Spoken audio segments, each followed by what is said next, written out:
Hello అండి, నమస్తే. ఇప్పుడు మాట్లాడే టాపిక్ వచ్చేసి ఆంధ్రప్రదేశ్ నుంచి టీడీపీ ఎమ్మెల్యేగా ఉన్నటువంటి తిరువూరు ఎమ్మెల్యేగా ఉన్నటువంటి కొలికిపూడి శ్రీనివాసరావు గారు అనునిత్యం టీడీపీ క్రమశిక్షణ సంఘం ఎదురయ్యేదానికి రీజన్స్ ఏంటి, అసలు ఎందుకు ఆయన్ని time and again TDP high command క్రమశిక్షణ సంఘం హాజరవ్వండి,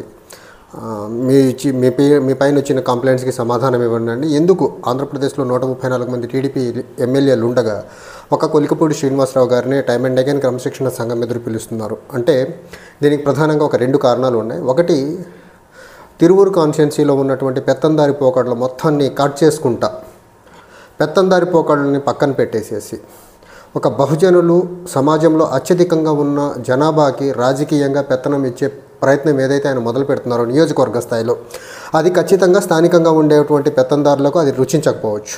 అది రుచించకపోవడం వల్ల లోకల్ స్థానికంగా నియోజకవర్గ స్థాయిలో స్థానికంగా ఉండే పెత్తందారులు మొత్తం టీడీపీ హైకమాండ్కి కంప్లైంట్ చేయడం వల్ల time and again Kolikipudi Srinivasarao గారిని హైకమాండ్ దగ్గర పిలిపించి క్రమశిక్షణ సంఘం దగ్గర సంజాయిషి ఇచ్చుకునే ప్రయత్నాన్ని అయితే టైం అండ్ అగైన్, ఇది రెండోసారి. రేపు క్రమశిక్షణ సంఘం ఎదురు రేపు హాజరవ్వాల్సి ఉంది. ఇది రెండోసారి ఆయన అవ్వడం.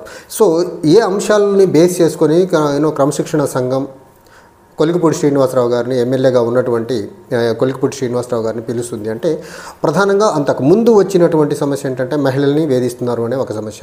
ఇది నిజంగా కొలికిపూడి శ్రీనివాసరావు గారు చేసి ఉంటారా లేదా కొంచెం పక్కన పెడితే, నాకు అర్థమైనంత వరకు, నాకున్న సమాచారం మేరకు కొలికిపూడి శ్రీనివాసరావు గారు తిరువూరు ఎమ్మెల్యేగా ఎలక్ట్ అయిన దగ్గర నుంచి అక్కడ పెత్తందారి పోకడలతో ఒక గుప్పెడు మంది ఉండే సమూహం ఏదైతే ఉందో ఆ సమూహము సమాజం మొత్తానికి 95% ఉన్న పాపులేషన్ మొత్తాన్ని గుప్పెడు మంది కంట్రోల్ చేయడం ఏదైతే ఉందో దానికి గండి కొట్టి సమూహం పరంగా పెద్దగా ఉన్నటువంటి బహుజనులకి అధికారం డైరెక్ట్గా ఇచ్చే ప్రయత్నం ఏదైతే చేస్తున్నారో అది రుచించకపోవడం వల్ల స్థానికంగా ఉండే పెత్తందారులు కొంతమంది మహిళల ద్వారా తిరువూరు ఎమ్మెల్యే మీద ఈ రకమైనటువంటి కామెంట్స్ చేయించి అది టీడీపీ హైకమాండ్ దగ్గరికి రీచ్ అయ్యేలా చేసి హైకమాండ్ దగ్గర నుంచి క్రమశిక్షణ సంఘానికి పిలుపునిచ్చేలా చేసుకున్నారు వాళ్ళు.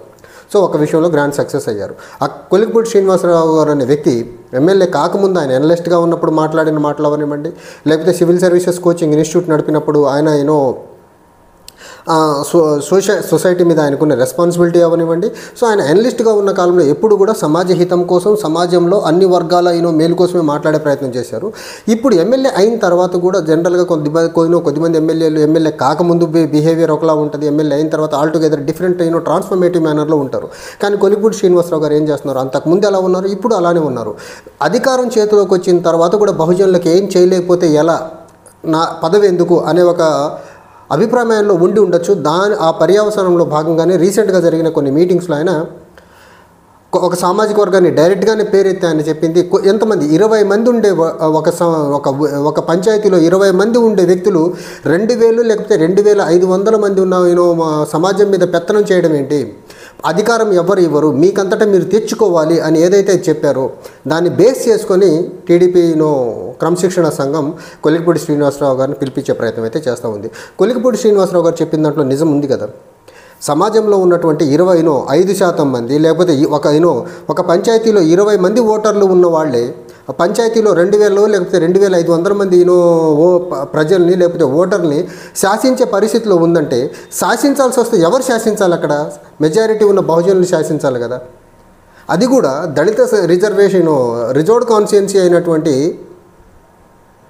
తిరువూరులో పెత్తందారి పోకడలతో ఉన్న మైండ్ సెట్ ఉన్నోళ్ళు, లేకపోతే పెత్తందారి పోకడలు ఉన్నటువంటి సామాజిక వర్గాల నుంచి వచ్చిన వాళ్ళు రిజర్వ్డ్ కాన్స్టిట్యున్సీలో ఎమ్మెల్యేగా దళిత సామాజిక వర్గానికి సంబంధించిన వ్యక్తి ఉన్నప్పటికీ కూడా పెత్తనం ఆయన దగ్గర నుంచి వీళ్ళు లాక్కునే విధానం అవనివ్వండి, లేకపోతే అక్కడ రిజర్వ్డ్ కాన్స్టిట్యున్సీలో ఏదైతే డెవలప్మెంటల్ పరంగా ఏదైనా ముందు బహుజనుల పరంగా ముందుకెళ్లాల్సిన ఆ నియోజకవర్గంలో కూడా కొద్దిపాటి గుప్పెడు మంది ఉండే ఒక 10 మందో 20 మందో ఉండే వాళ్ళే పెత్తనం సాధించాలంటే అది ప్రజాస్వామ్యబద్ధమైందా కాదా అంటే ఖచ్చితంగా ప్రజాస్వామ్యబద్ధమైంది కాదు.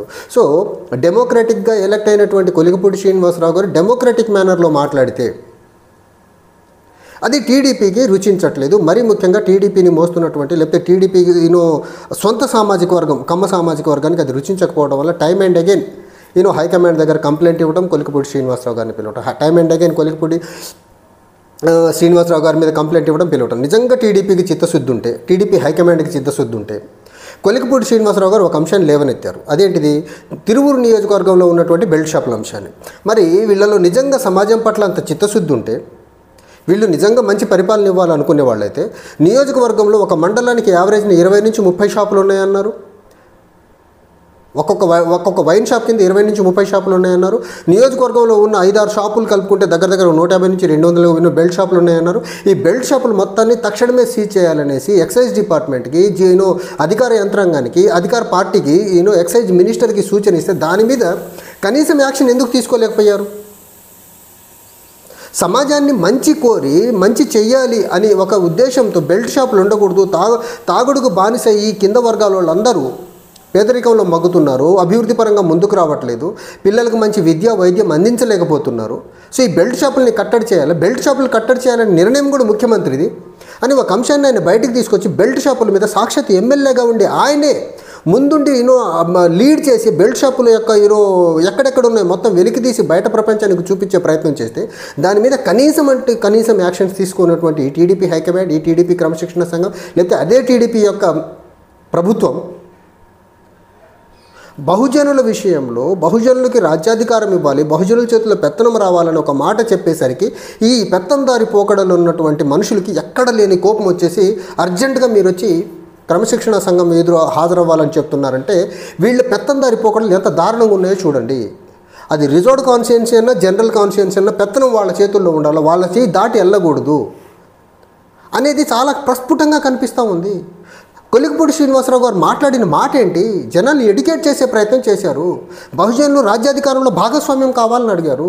బహుజనులు రాజ్యాధికారంలో డెసిషన్ మేకర్స్గా ఉండాలని చెప్పారు. మెజారిటీ ఉన్న దగ్గర కూడా మీరు పెత్తనం చేయకపోతే, మినిస్క్యూల్ మైనారిటీ ఉన్న వాళ్ళే పెత్తనం చేస్తే ఇంకెప్పుడు రాజ్యాధికారానికి దగ్గర అయ్యేదని ఒక మాట చెప్పడంలో తప్పేముంది?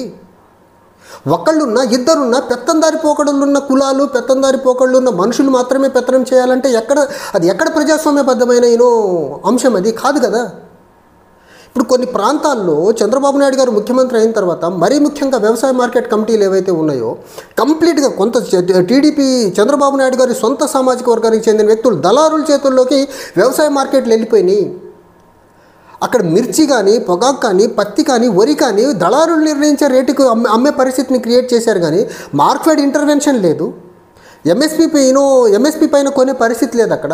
సో చంద్రబాబు నాయుడు గారు ముఖ్యమంత్రి అయిన తర్వాత సొంత సామాజిక వర్గాన్ని అందరినీ ఎవరెవరైతే ఈ వ్యవసాయ రిలేటెడ్ బిజినెస్లు చేస్తున్నారో వాళ్ళందరినీ దళారులుగా లైసెన్సులు ఇచ్చేసేసి సమాజం మీదకి వదిలేసేసి రైతాంగానికి ఒక తీరం ద్రోహం చేసే ప్రయత్నం అయితే జరుగుతుంది కదా. అది పొగాకు రైతులు అవనివ్వండి, మిర్చి రైతులు అవనివ్వండి, వరి రైతులు అవనివ్వండి, పత్తి రైతులు అవనివ్వండి, ఇవన్నీ జరుగుతున్నాయి కదా. ఎంఎస్పీ ఒకటి, వీళ్ళు కొనే రేట్ ఒకటి ఉంది కదా, దాన్ని కట్టడి చేయరు. బహుజనులు అత్యధికంగా ఉన్న ప్రాంతాల్లో బహుజనుల చేతుల్లో పెత్తనం పెట్టే ప్రయత్నం చేయరు, రాజకీయ పెత్తనము. బహుజనులు అత్యధికంగా ఉండే ప్రాంతాల్లో బహుజనులకి రాజ్యాధికారంలో వాటా ఇచ్చే ప్రయత్నం చేయరు. కానీ ఆ వాటా కావాలని ఒక ఎమ్మెల్యే అడిగితే మాత్రం క్రమశిక్షణ సంఘం ఎదురు పిలిపిస్తున్నారు. వీళ్ళంటే చంద్రబాబు నాయుడు గారు, లేకపోతే టీడీపీ, లేకపోతే చంద్రబాబు నాయుడు గారి సొంత సామాజిక వర్గం యొక్క మైండ్ సెట్ని అర్థం చేసుకోండి. ఉంటే పెత్తనం మన చేతుల్లో ఉండాలా, ఇంకొకళ్ళు ఎవరన్నా మన పైన ఉన్నా వాళ్ళు మనం చెప్తే వినేలా ఉండేవాళ్ళు ఉండాలి. కానీ మనల్ని క్వశ్చన్ చేసి మనకు వ్యతిరేకంగా ఉండేవాళ్ళు ఉండకూడదు. ఉంటే టైం అండ్ అగైన్ క్రమశిక్షణ సంఘం ఎదురు పిలిపించాలని ఒక ధోరణే కనిపిస్తుంది తప్ప అందులో ప్రజాస్వామ్య విధమైన ఒక పద్ధతి ఎక్కడా కనపట్ల. ఒక పెత్తందారి పోకడ మాత్రమే కనిపిస్తుంది తిరువూరు నియోజకవర్గంలో. అంతకుముందు మహిళల ద్వారా కొలికపూడి శ్రీనివాసరావు గారి మీద కంప్లైంట్ ఇప్పించడం అవనివ్వండి, లేకపోతే మొన్న రీసెంట్గా జరిగిన మీటింగ్లో బహుజనులు రాజ్యాధికారం తీసుకోవాలా, 20 మంది ఉండేవాళ్ళు 2,000 మందిని కంట్రోల్ చేయడం ఏంటి, 2,000 మీద జనాభా ఉన్న జనాల మీద పెత్తనం చేయడం ఏంటనే మాట్లాడిన మాట ఏదైతే ఉందో అది వాళ్లకు రుచించక హైకమాండ్ దగ్గర కంప్లైంట్ ఇచ్చి క్రమశిక్షణ సంఘం ఎదురు పిలిపించే ప్రయత్నం మళ్ళీ మొదలుపెట్టారు. సో ఇలాంటి గొంతుకులు ఎక్కడ ఉంటే వాటిని నొక్కే ప్రయత్నమే చేస్తారు తప్ప బహుజనుల కోసం మాట్లాడే గొంతు ఏదైనా ఉందంటే ఇలా ఈ రకంగా ఇబ్బంది పెట్టి అవసరమైతే ఇంక రాబోయే రోజుల్లో ఎమ్మెల్యే టికెట్ ఇవ్వకుండా ఇబ్బంది పెడతారు. కానీ వీళ్ళు ఇంత ఇబ్బంది పెట్టినంత మాత్రాన కొలికపూడి శ్రీనివాసరావు గారు కామ్గా సప్రెస్ అయ్యే మనిషి అయితే కాదు. ఆయన అనుకున్న వేలో ఆయన మనసుకు దగ్గరగా ఉన్నటువంటి సిద్ధాంతానికి అనుగుణంగానే ముందుకెళ్తారని అయితే ఖచ్చితంగా నేను అనుకుంటున్నాను. Thank you.